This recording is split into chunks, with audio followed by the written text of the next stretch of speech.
That Meghan Markle is very unhappy once again with the palace. But what have the palace done this time? And are they about to rectify it or not? Hi, good morning, Neil Sean here in the very heart of London. Thank you as ever for joining me today. Nice to have your company. By the way, I just wanted to throw this out there, and I've just noticed this in the breaking news, that Stevie Nicks and of course Eurythmics star Dave Stewart have teamed up for a charity single. That's right. About you, but charity singles were big, weren't they, way back in the 1980s, all through the 90s. If there was a cause, then faded pop stars would jump to the cause to be seen, pop up, all that sort of stuff. Band-Aid, you remember Band-Aid 2, then there was Band-Aid 3, and of course they all got together in front of the glare of the cameras, all for the good of charity, of course. Now, I'm not suggesting that Stevie and Dave are not in it for the very good cause. Of course they are.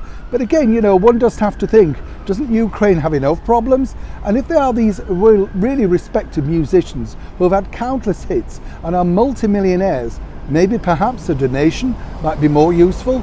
I'd love to know your thoughts in the comments below. Back as ever though to your breaking roll story of the day. This story really is fascinating in itself because, as I said in the intro, Meghan and Harry, the twosome, seemingly, want to throw their toys out the pram each time they don't get their own way. And this normally centres upon the fact that they feel, hurt, slighted, all that sort of stuff. It's always about them. But of course, when they do something themselves, like, Meghan's interview with The Cut, where she cruelly pointed out that Harry had lost his father, whether she said it or not, it was in print. And, it's there, isn't it, for all the world to see, including, of course, His Majesty the King. Very hurtful indeed, that. And then, of course, we had that infamous Oprah Winfrey interview.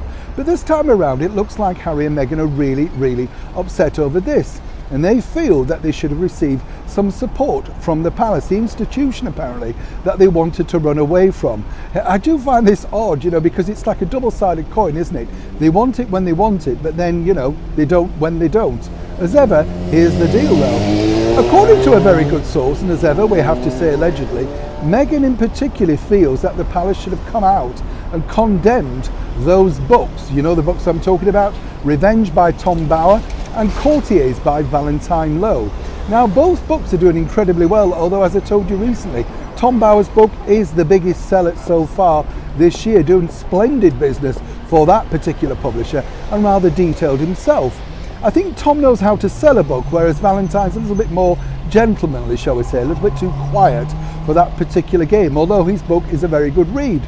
According to that source though, Meghan feels that the palace, and by the palace we're not quite sure whether she means His Majesty the King, Catherine and William, or anybody, courtiers, the press office, whatever, should come out and condemn the book.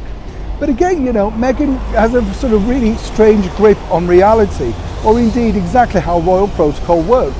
Most royals just dismiss these books as works of fiction and hope that the public will move on. They find that, never complain, never explain mantra works the absolute best. But according to that good source, Meghan herself feels that by not condemning them, of course, the sort of lurid claims, particularly about bullying and the way that she treated staff during her short time and tenure as a Duchess of Sussex out at Windsor and of course at Kensington Palace, are very damaging moving forward. And apparently their silence is hurtful. That's right, as ever, allegedly. What's interesting though is, once again, it appears that Meghan is not prepared to sit down and say nothing, and according to that good source, is prepared to speak out as and when required to refute certain claims. But as we've told you before here on the show, unless they get legal with Mr. Bower or indeed Mr. Lowe, then those particular claims will seemingly just stick, and no amount of palace sort of backpedaling or coming out in support will change that. Perhaps Meghan sees this and hopefully will understand exactly where she should be coming from. Neil Sean in the very heart of London.